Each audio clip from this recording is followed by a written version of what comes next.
Guys, pakinggan nyo yung tunog ng makina natin. Kakakondisyon ko lang na ito.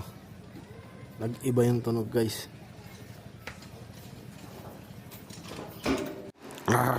Real.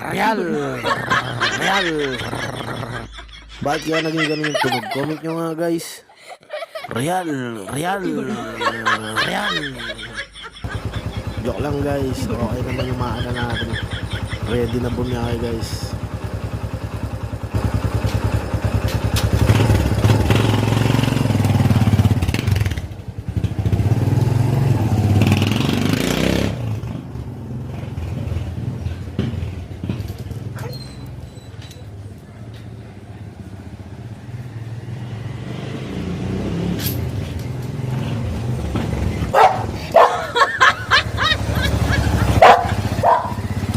Pasensya na sa ingay, guys.